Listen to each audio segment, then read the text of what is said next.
para vir de lá de Castelo, dividir conosco aqui os seus conhecimentos. É com muita alegria que a gente recebe, com o tema da noite de hoje, a urgência da reforma íntima.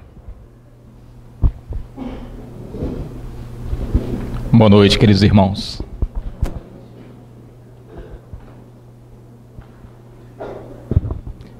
Semana que vem começa a Semana Espírita, não é isso? Bacana. Estão de parabéns.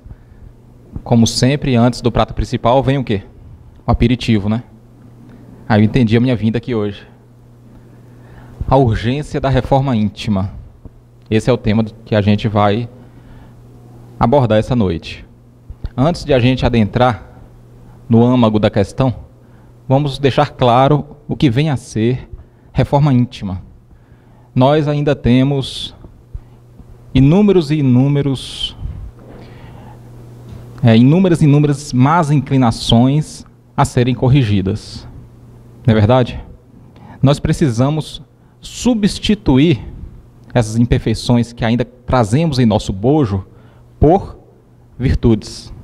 Então, o processo de reforma íntima nada mais é que a substituição de imperfeições por virtudes. O aprimoramento das virtudes que jazem no nosso psiquismo. Que quando Deus nos criou, já nos criou com essa qualidade que tem que ser aprimorada com o passar das existências. Então, o processo de reforma íntima é um processo contínuo de autoconhecimento, de conhecimento de nossa intimidade espiritual. Ela é uma mudança de hábito, cuja velocidade vai depender do empenho de cada um de nós. A velocidade desse resultado vai depender de cada um. É um esforço individual. E essa mudança ela pode acontecer deliberadamente ou pode acontecer através das aflições. Ninguém fica estacionado eternamente. Aquele que não opta por se corrigir de forma voluntária vai ficar estacionado por um tempo. Só que não por muito tempo. Porque Deus vai proporcionar para nós as aflições para que a gente se mova, para que a gente saia do lugar. Mas é melhor a gente fazer a reforma íntima voluntariamente ou fazer de forma compulsória, através das aflições? Porque a gente evolui, se não for pelo amor, será inevitavelmente pela dor. Não é verdade? À medida que a gente vai adquirindo consciência das coisas, a gente vai percebendo o erro de cálculo que é optar por ficar estacionado, por não fazer o esforço de se corrigir, de se conhecer e de se corrigir. À medida que a gente vai adquirindo essa consciência com o passar das encarnações, que a gente vai se amadurecendo espiritualmente, a gente vai vendo que é realmente necessário fazer a reforma íntima de forma voluntária e não de forma compulsória. Muito tem se falado em reforma íntima em razão desses acontecimentos que nós vimos na televisão, na internet. São inevitáveis. São acontecimentos inegáveis. Não tem como falar que não está ocorrendo algo. Não é verdade? Então, por conta desses acontecimentos, as instituições religiosas têm abordado demais a questão da necessidade de se reformar. Se corrija. Se você não se corrigir, vem o dia do juízo final que está perto, Jesus está voltando, e aí você vai para o inferno, se você não se corrigir. Não é assim? Muito tem abordado essa temática da necessidade da reforma do homem. Mas por que ela é tão urgente? Será que nós realmente temos o mesmo senso de urgência do senso de urgência da espiritualidade superior em relação a esses delicados momentos pela qual a humanidade está passando, a humanidade terrestre? Será que a gente tem o mesmo senso de urgência? A gente sabe que tem que mudar. Mas qual é o nosso senso de urgência? Da forma pela qual nós vimos nos comportando, parece que nós não temos o mesmo senso de urgência. A maioria de nós parece que veio a passeio aqui na Terra. A passeio. Porque se realmente tivesse essa mesma preocupação, nós teríamos nós estaríamos agindo para poder cuidar mais dos recursos divinos que Deus nos tem concedido. 3 recursos divinos: tempo, saúde e recursos materiais. Isso não é nosso. Deus nos concede tempo, pelo menos para a maioria. Mas eu quase não tenho tempo. A hora vazia que você tem preenchido em prol de si mesmo, é esse tempo que a gente está se referindo. Deus tem nos concedido saúde, a saúde do corpo físico. O corpo físico não é nosso, é uma concessão divina. E Deus tem nos concedido possibilidades materiais, não importa de qual valor, não importa se ela é abundante ou não, mas tem nos concedido. Mas será que a gente tem utilizado de que forma essas concessões divinas? Então, se a gente for fazer uma análise, uma avaliação de como nós temos utilizado essas concessões divinas, nós podemos perceber que as pessoas realmente não têm o mesmo senso de urgência do que tem a espiritualidade em relação à necessidade de se corrigir o quanto antes. Está longe de ter o mesmo senso de urgência. Sabe que precisa, mas não tem o mesmo senso de urgência. Então o objetivo do estudo dessa noite é aproximar o nosso senso de urgência da necessidade de mudança interior ao senso de urgência da espiritualidade superior, que está vendo tudo de forma muito lúcida e de forma preocupante. No livro A Gênesis, no capítulo 18, no capítulo 2, diz da seguinte forma: o nosso globo, a Terra, como tudo que existe, está submetido à lei do progresso. Ele progride fisicamente pela transformação dos elementos que o compõem, e ele progride moralmente pela depuração dos espíritos encarnados e desencarnados que o povoam. Ambos esses progressos se realizam paralelamente, porquanto o melhoramento da habitação guarda relação com o do habitante. Imagina que nós moramos numa casa há muito tempo, nós todos, e a gente não vem cuidando dessa casa, uma casa mesmo, convencional. Se a gente não der manutenção na casa, se a gente despreocupar dos cuidados básicos de manutenção, o que vai acontecer? Essa casa vai se degenerar, não é verdade? Não tem mais água nos banheiros A e B, só tem água no banheiro C. Por quê? Não deu manutenção, acabou a água em determinados pontos da residência. Não deu manutenção no telhado. Está aparecendo goteiras, o sol está entrando, a temperatura da casa está ficando maior, porque o telhado não está mais fazendo o papel dele, que é proteger a temperatura interna, que é proteger das chuvas. As paredes estão precisando de manutenção. Não nasce mais árvore, não tem mais condição de a gente plantar nada no quintal de casa, porque a gente deteriorou aquele quintal com produtos químicos. Então a gente vai degenerando aquela casa, vai degenerando, vai degenerando. Quem criou essa casa? Deus. Deus cria alguma coisa de inútil? Obviamente não. Deus não cria nada de inútil. Será que o planeta Terra já está na sua fase evolutiva de se tornar inútil? O planeta Terra, que é relativamente nova, é relativamente uma criança, uma adolescente. Ela é tão nova que, se a gente perfurar alguns metros, a gente consegue ainda encontrar o produto que nós encontramos no Sol. Encontrar larva, porque a Terra já foi há pouco tempo, 4,5 bilhões de anos, um pedaço de pedra incandescente, que está ainda em processo de esfriamento.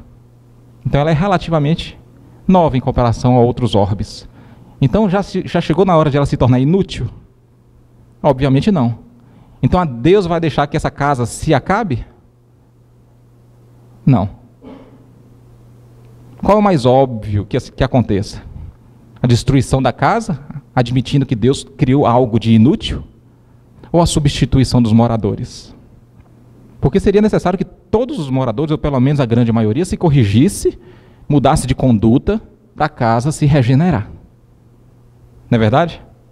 Mas será que isso vai acontecer na velocidade que deveria acontecer para a casa se regenerar? Para que a casa não seja destruída em definitivo? Não. Seria uma ingenuidade acreditar nisso. Naturalmente terá que haver, sim, a mudança da maioria dos habitantes, trazendo moradores mais maduros, mais responsáveis, mais experientes, mais conscientes. Não é isso? E os outros vão para onde? Vão aprender um pouquinho mais sobre boa conduta. Vamos aprender um pouquinho mais sobre a lei de amor. Fora dessa casa, não nessa casa. Evangelho segundo o Espiritismo, capítulo 3º, item 4. A gente vai ver a evolução dos mundos. O planeta Terra, como tudo que existe, está submetido à lei de progresso. Então o planeta Terra, que hoje é um mundo de expiação e prova ainda, no seu final, ela foi criada como um mundo de expiação e prova? Não. Ela passou por um primeiro processo, primeiro estágio antes de expiação e prova. Qual? Mundo primitivo. Quando o planeta Terra ainda era um pedacinho do Sol, o planeta Terra era um mundo primitivo. Era um pedaço de pedra incandescente e Deus chamou seu filho querido, Jesus, vem aqui, por favor. Você pode transformar esse pedacinho de pedra incandescente num hábitat, num lar, para que possa acolher seus irmãos, outros filhos meus? Sim, papai. Com prazer. Jesus, ele convocou outros espíritos puros para poder iniciar essa tarefa. E se iniciou esse processo de esfriamento do planeta, depois de milhões e bilhões de anos. Depois, promoveu os primeiros seres vivos. Isso é detalhadamente narrado no livro A Caminho da Luz, de Emmanuel. Quando o planeta Terra já estava no seu final do estágio primitivo, já pronto para receber Homo sapiens sapiens, que é como conhecemos hoje a nossa raça humana, estava no finalzinho ali da fase primitiva. Tinha seres humanos? Tinha, mas não Homo sapiens sapiens. Tinha Pterocanthus erectus, que era a última fase evolutiva antes do Homo sapiens sapiens. A partir do momento que o planeta Terra começou a receber Homo sapiens sapiens, o perispírito de Homo sapiens sapiens, esse formato que nós conhecemos hoje, toda vez que nós olhamos no espelho, ali, a partir daquele momento, o planeta Terra começou a ser um planeta de expiação e prova. Naquele momento. E o planeta Terra agora já está no finalzinho dessa fase. A gente não vai falar aqui um pouquinho sobre expiação e prova, porque nós conhecemos muito bem as características de um planeta de expiação e prova. Não é verdade? Onde o mal sobrepurja o bem. O mal sobrepuja o bem. E agora o planeta está em fases de adentrar para um novo estágio evolutivo. Está no ápice da transição. Qual é o novo estágio? Mundo de regeneração. Isso aí está na ponta da língua de todo mundo, né? A gente só não sabe se a gente vai ter direito de viver lá, mas a gente sabe que tem, né? Mundo de regeneração.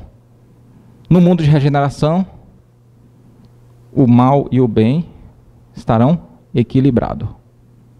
Ainda assim haverá o mal, mas o mal não mais prevalecerá. Haverá uma luta justa entre os dois. Depois o planeta Terra vai mudar para um mundo ditoso. É o penúltimo estágio evolutivo de um planeta. No mundo ditoso, o bem prevalece, o bem sobrepuja o mal. E por fim, o planeta Terra vai se tornar um mundo celestial ou um mundo divino, onde vivem os espíritos que não precisam mais reencarnar. Mundo celestial ou mundo divino. Não precisam mais reencarnar, pelo menos em matéria densa que nós conhecemos. No Evangelho segundo o Espiritismo, capítulo 3º, no item 19, Santo Agostinho vem nos trazer o seguinte conhecimento. Ele, o planeta, ele é chegado a um dos seus períodos de transformação.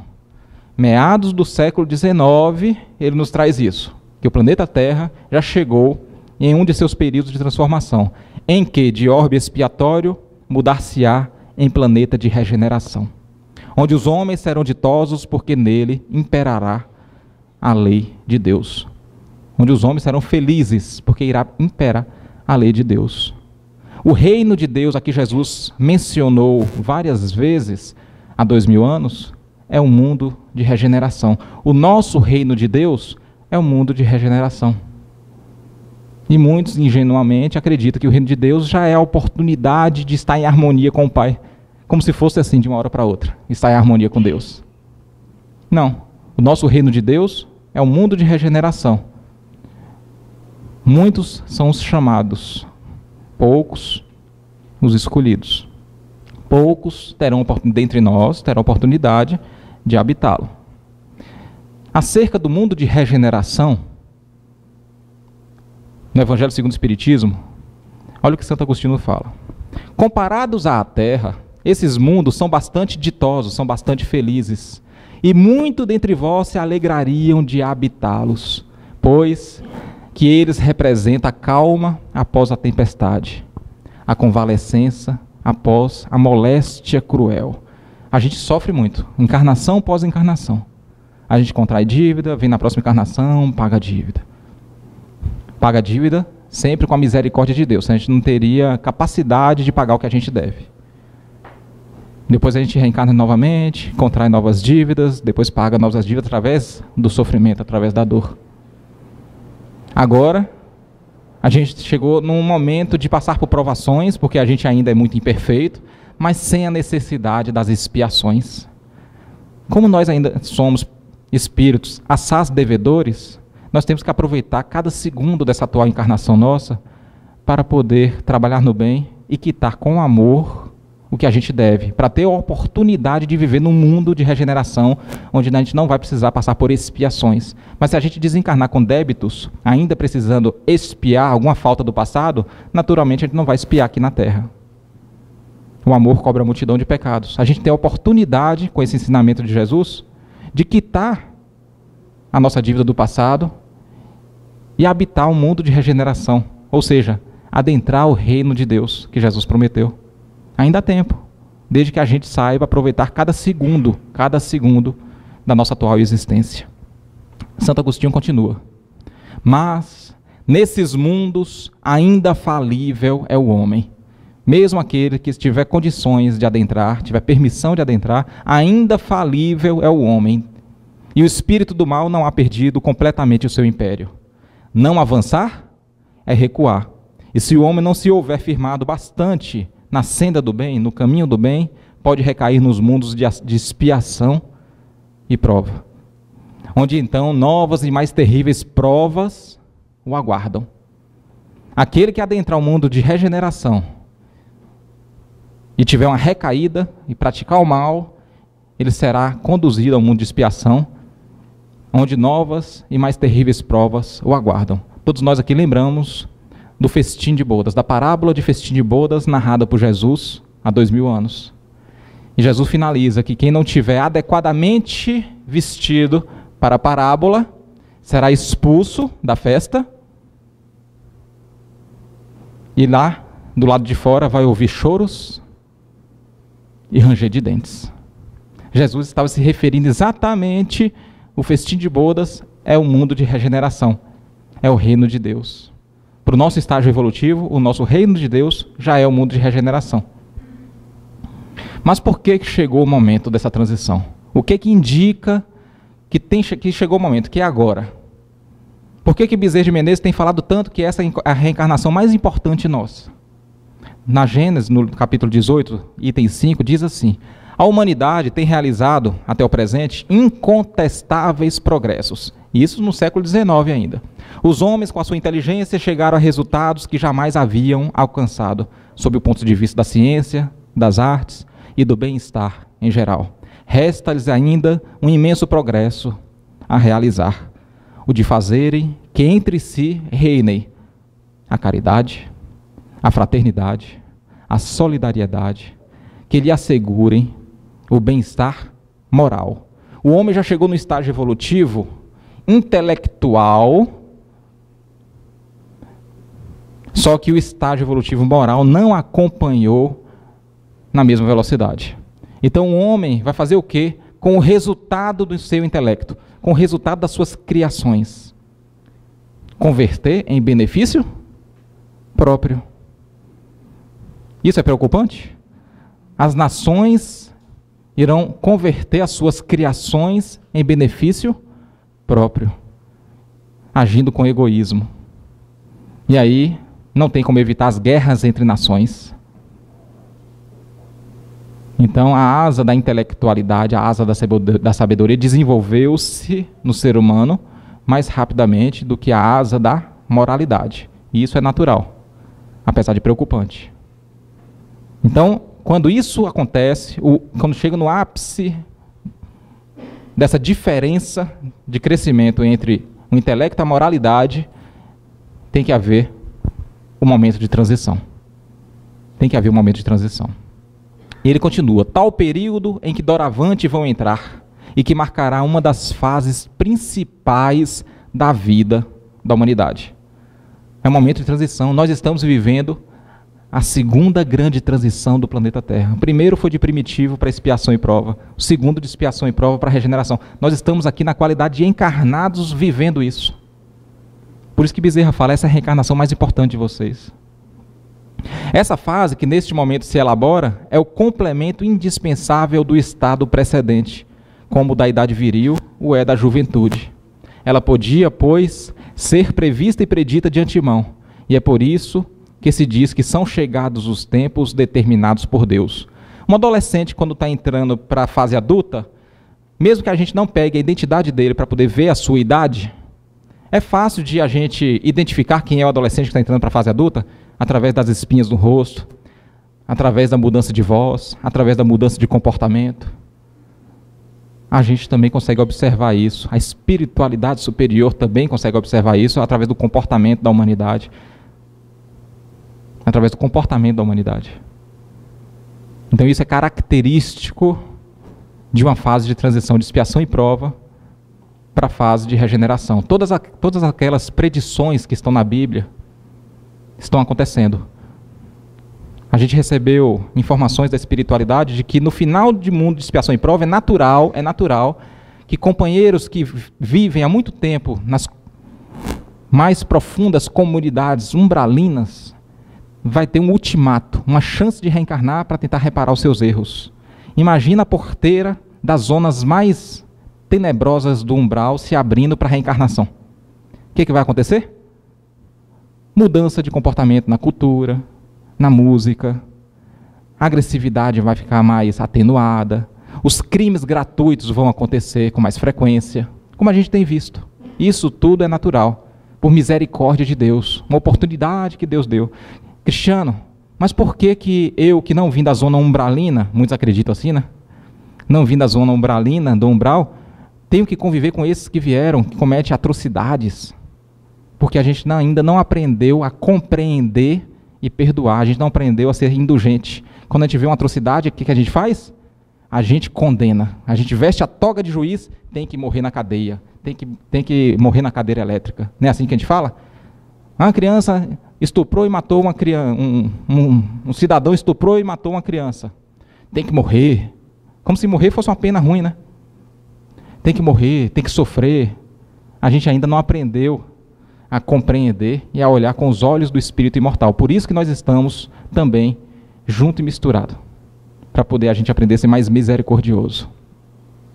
No livro Plantão de Respostas, volume 2, olha o que Chico Xavier vem nos falar. Emmanuel afirma que a Terra será um mundo regenerado por volta de 2057.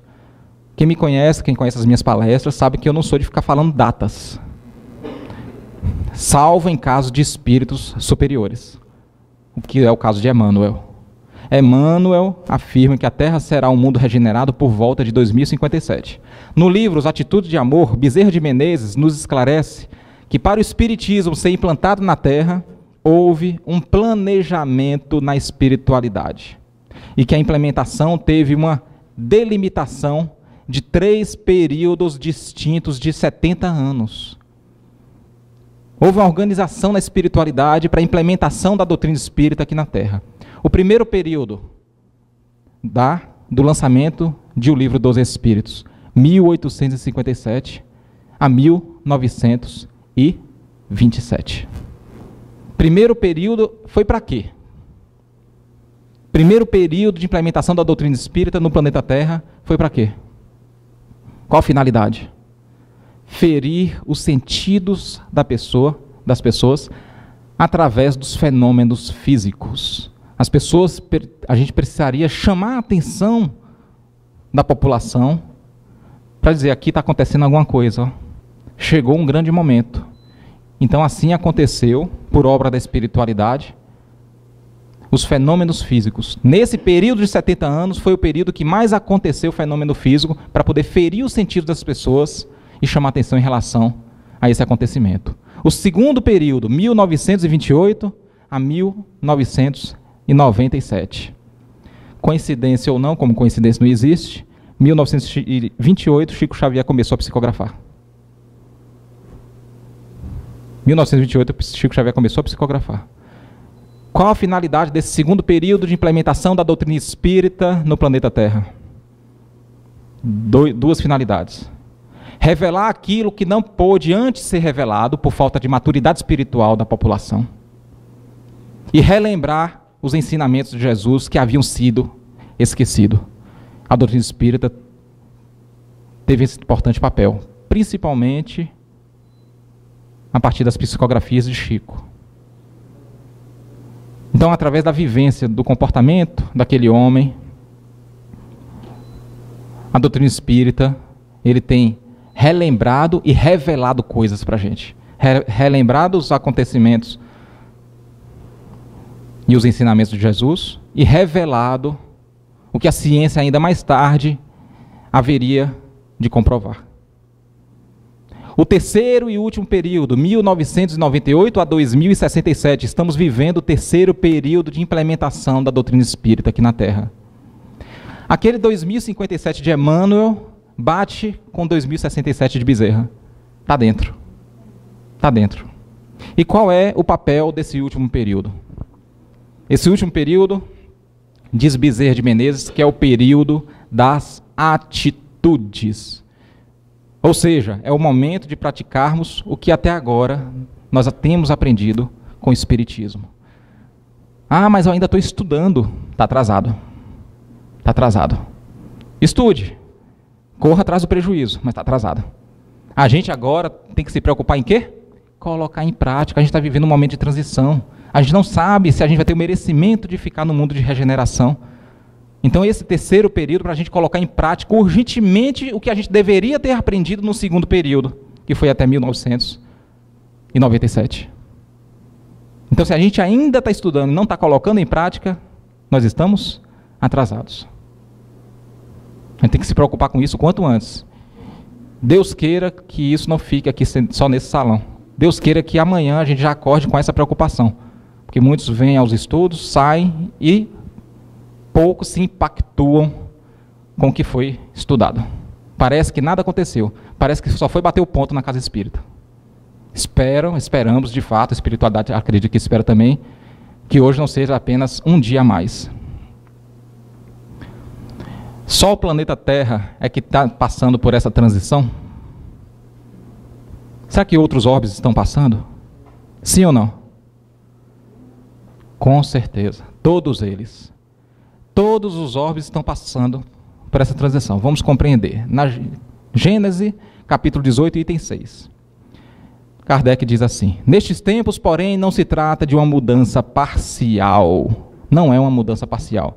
De uma renovação limitada a certa região, ou a um povo, ou a uma raça. Trata-se de um movimento universal. Universal, a operar-se no sentido do progresso moral.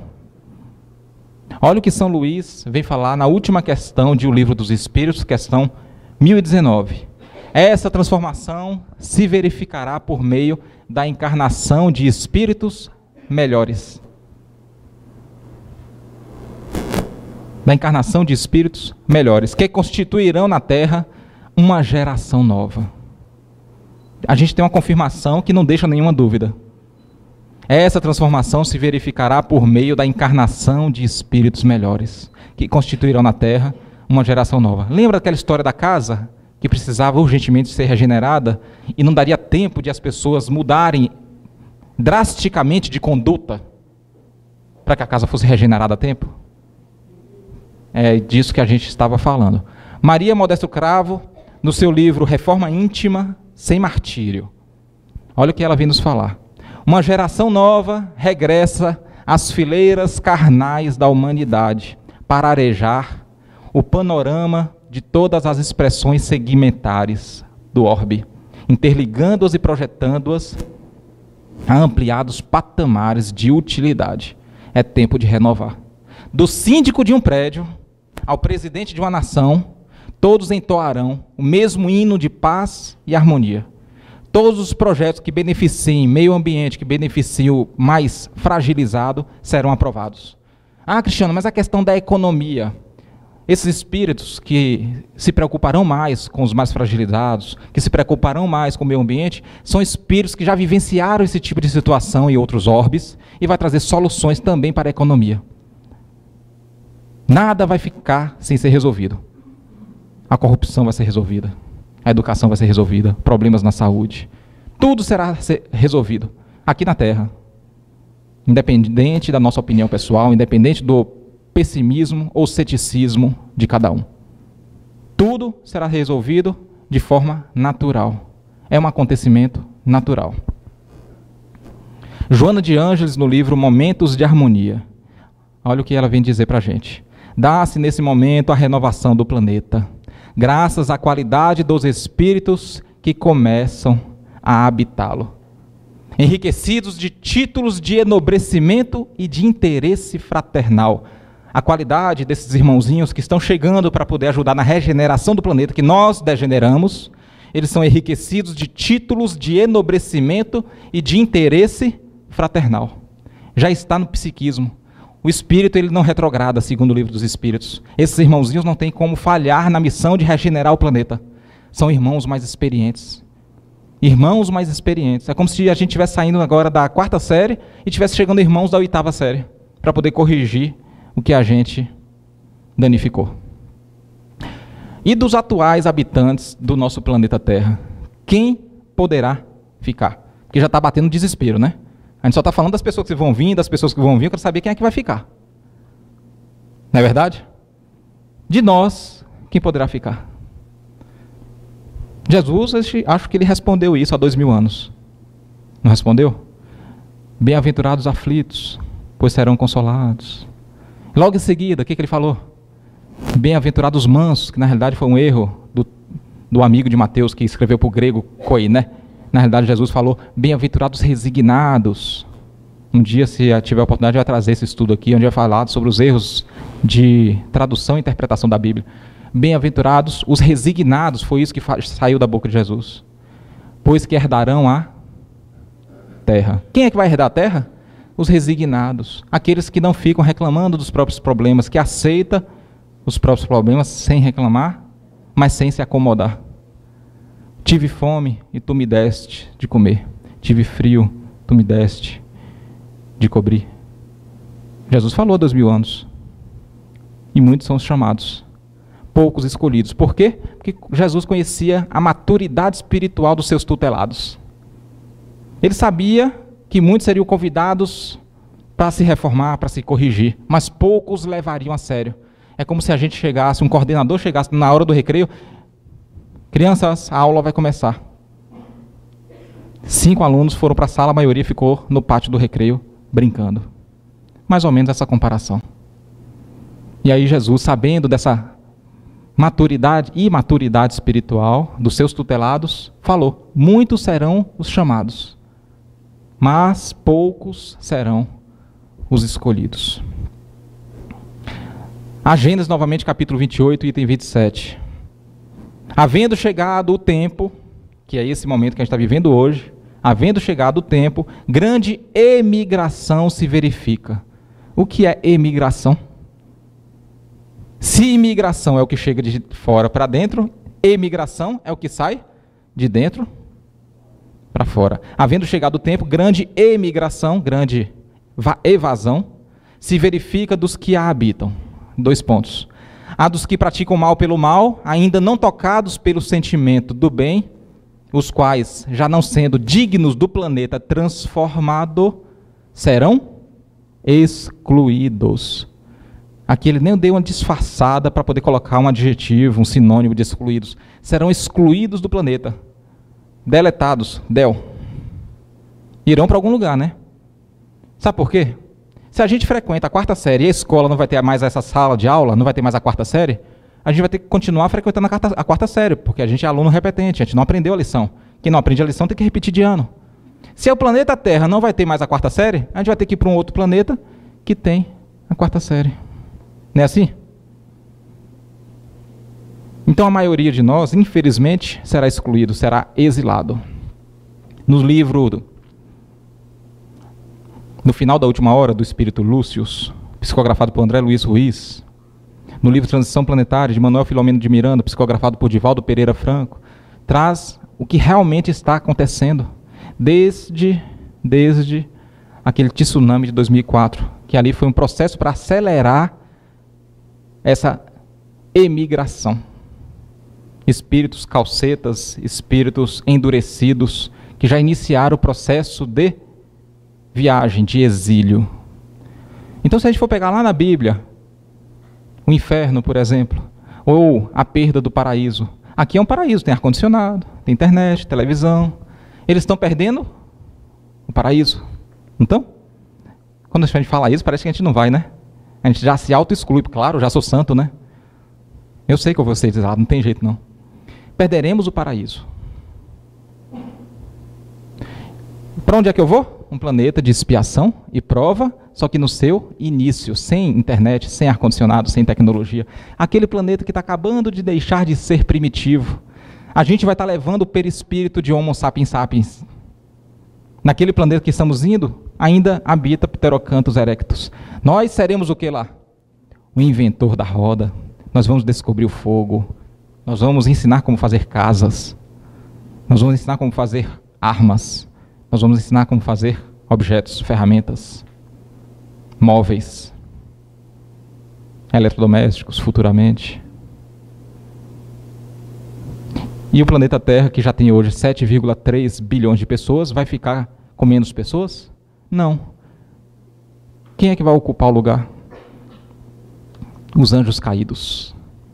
Aqueles que não tiveram condição de mudar para regeneração, de regeneração para mundo ditoso. Esses serão excluídos daqueles planetas, mas para o nosso estágio evolutivo serão santos, serão os anjos caídos. A gente que está indo para aquele planeta de mundo primitivo, que está acabando de deixar de ser primitivo, começando a virar planeta de expiação e prova, futuramente nós seremos lá chamados de Adão e Eva. A raça adâmica. As pessoas vão achar que foi uma pessoa, o primeiro cidadão daquele planeta. Não, os primeiros Homo sapiens sapiens. Hadam Havá, em hebraico. O ser humano ganhou vida. Hadam Havá. Aí as pessoas vão achar que Hadam Havá é Adão e Eva, duas pessoas. Mas não, o ser humano ganhou vida. Ou seja, o Pterocanthus erectus deixou de existir e agora começou a existir o Homo sapiens sapiens naquele planeta. Cristiano, só que lá na Bíblia está falando que foi expulso porque cedeu à tentação da serpente. Opa, a gente estava no paraíso tem uma serpente, no paraíso tem a tentação. Quem é a serpente aqui na história? Nessa história parabólica, que é Adão e Eva? Os nossos obsessores. Os nossos obsessores, eles sabem exatamente o nosso ponto fraco. Quais são os nossos pontos fracos? O sexo desajustado, a agressividade, mentira, vaidade. Cada um de nós tem o nosso ponto fraco que não precisa, obviamente, né, ninguém levar a público, mas cada um se conhece e sabe quais são as más inclinações, sabe. O obsessor também sabe. Então o obsessor seria a serpente da história. Qual seria a maçã da história? A tentação. Digamos que a pessoa está com problema de honestidade. Aí ele reencarnou aqui para poder exercitar a honestidade. Ele vai trabalhar em departamentos financeiros das empresas, onde vai aparecer oportunidades de ele desviar dinheiro sem ser notado. E aí vem o obsessor e fala o quê? Come a maçã, rouba o dinheiro, pega o dinheiro da merendinha escolar. A pessoa está tentando ser menos agressiva, ele vai tentar corrigir essa parte da agressividade nessa encarnação. Então vai aparecer oportunidades de ele agredir. E aí vem a serpente oferecer a maçã, vem o obsessor falar, bate, ela merece, bate. E aí, se a gente ceder à tentação da serpente e aceitar a maçã, se a gente ceder às tentações do obsessor, e agredir, e roubar, e matar, e estuprar, a gente vai perder o paraíso, vai ser expulso do paraíso. Então, quando a gente compreende todo esse processo de mundo de regeneração, de transição planetária, a gente consegue fazer vínculos de forma lúcida com todas as analogias que constam na Bíblia. Todas, do Velho e do Novo Testamento. E continua no capítulo 28, no item 33. A regeneração da humanidade não exige absolutamente a renovação integral dos espíritos. Basta uma modificação em suas disposições morais. Ufa! Então ainda há salvação. A regeneração da humanidade não exige absolutamente a renovação integral dos espíritos. Não precisa ser todo mundo. Jesus falou o quê? Muitos são chamados, mas poucos escolhidos. Ele não falou todo mundo escolhidos. Então existe ainda uma chance, uma modificação em nossas disposições morais. A gente tem que se modificar moralmente. A gente tem que, como a gente é muito imperfeito, resistir à atração do mal, resistir à tentação da oferta da maçã, entre aspas. E aí vem Allan Kardec e pergunta na questão 919 para o Espírito da Verdade, para o Consolador Prometido: qual o meio prático mais eficaz que tem o homem de se melhorar nesta vida e de resistir à atração do mal? Nós precisamos nos melhorar nessa vida ainda, para que a gente adquira uma pequena possibilidade de habitar o mundo de regeneração, que já bate à nossa porta? Precisamos. E Kardec faz essa pergunta, cuja resposta é tão importante para nós. Qual o meio prático mais eficaz que tem o homem de se melhorar nessa vida e de resistir à atração do mal? E aí vem a resposta. Um sábio da antiguidade vô-lo disse: conhece-te a ti mesmo. Quem foi que disse isso? Sócrates? Não. Não. A gente não sabe. A gente atribui a Sócrates por qual razão? Sócrates, como as pessoas falavam para ele que ele era muito sábio, ele foi procurar um oráculo na cidade de Delfos, na antiga Grécia, e chegando nessa cidade tinha um templo erguido em homenagem ao deus Apolo, o patrono da sabedoria. E na entrada desse templo tinha a frase: conhece-te a ti mesmo, e assim conhecerás todos os deuses e todo o universo.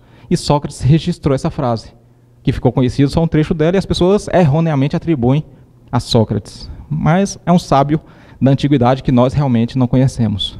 Sócrates que escreveu. Curiosamente, Sócrates entrou no templo.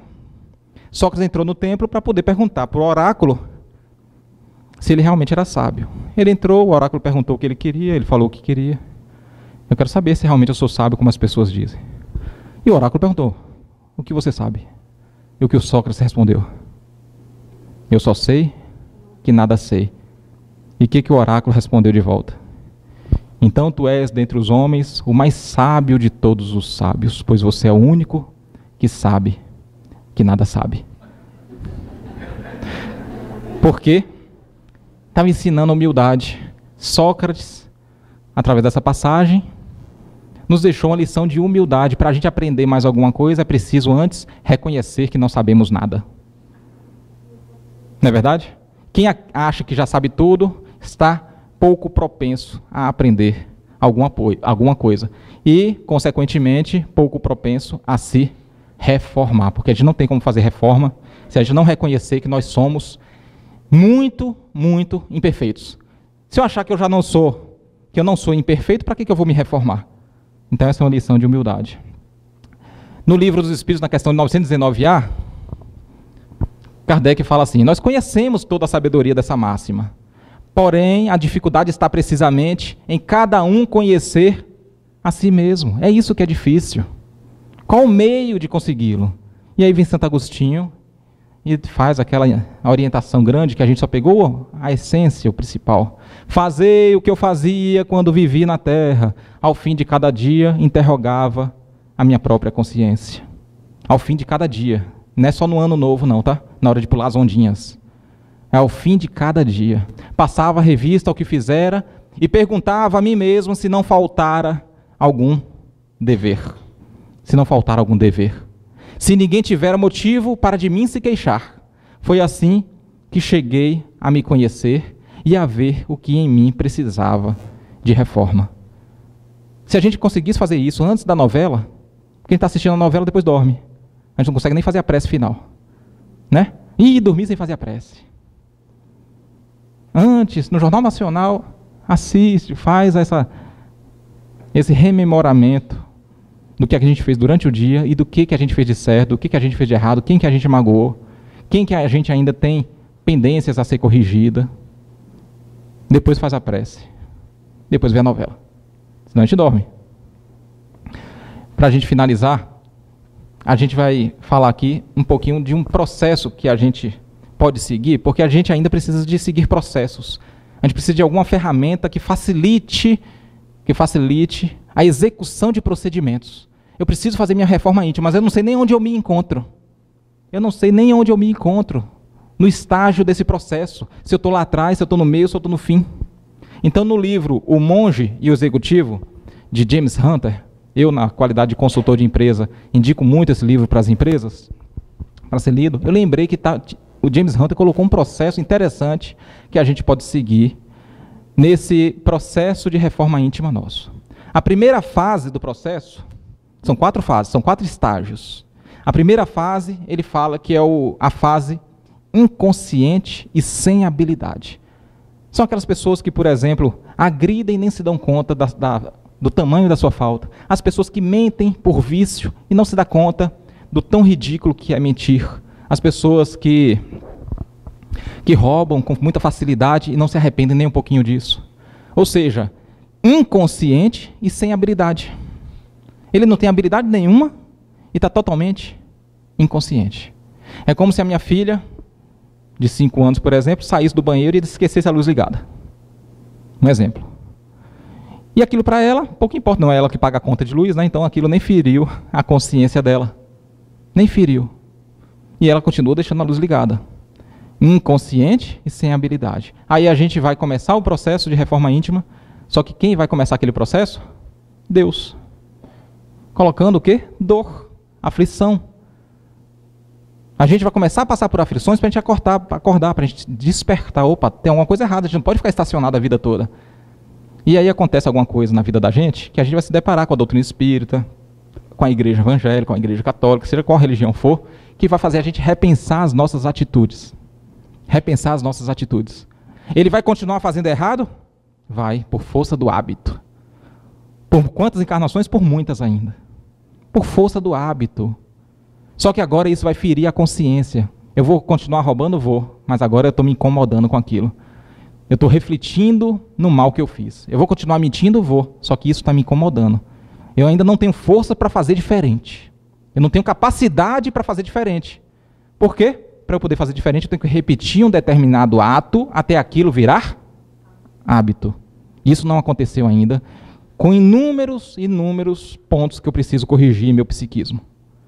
Depois que eu começar a me esforçar e começar a repetir atos até que virem hábitos, nos inúmeros pontos que eu preciso corrigir em mim, aí eu estarei no 3º estágio, que é o que a maioria de nós se encontra.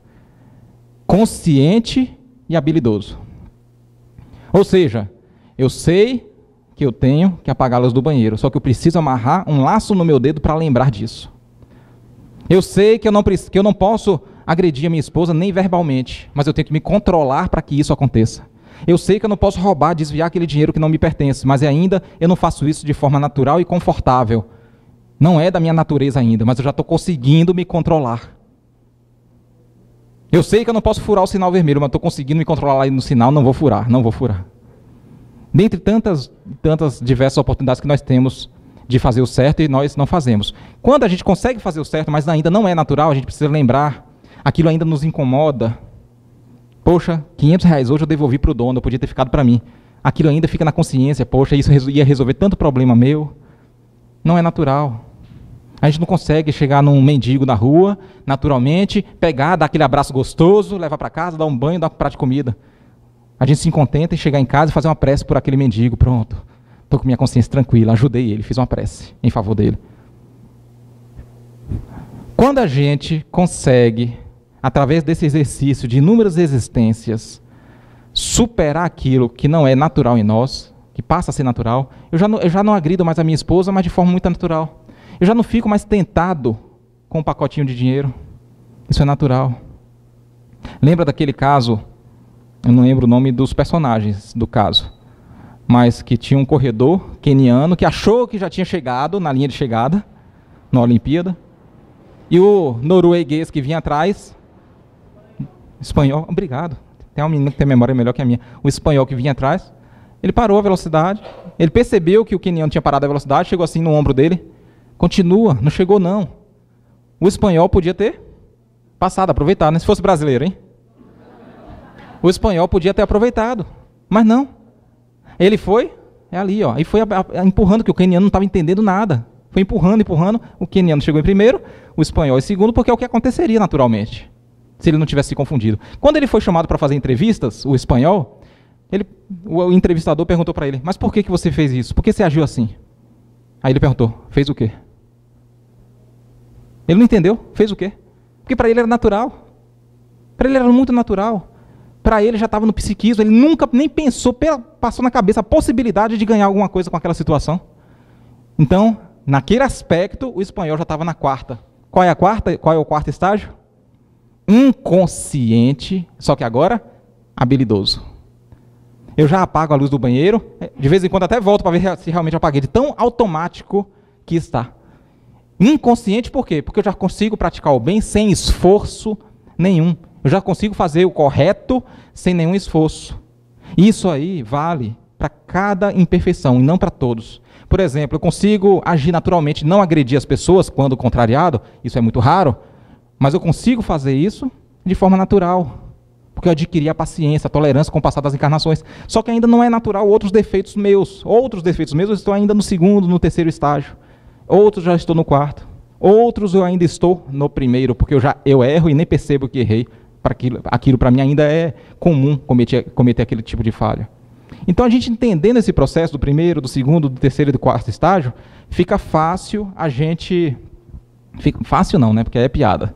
Fica menos dolorido, menos difícil a gente iniciar esse processo de reforma íntima e saber em qual estágio a gente se encontra em cada tipo de imperfeição que nós trazemos em nosso bojo. Então o que eu desejo é que Jesus nos auxilie nesse processo e que a gente possa diariamente, refletir em tudo que a gente fez naquele dia, como nos recomendou Santo Agostinho, e que a gente saia daqui hoje e retorne das próximas vezes, sempre um pouquinho melhor e refletindo realmente, disposto a mudar. Que não seja só mais uma palestra, só mais um blá blá blá, que geralmente a gente vem para cá mesmo para bater ponto. Que a gente não continue só na bateção de ponto, que a gente agora saia realmente com disposição para mudar, para que todos nós possamos nos encontrar juntos num mundo de regeneração. Muita paz.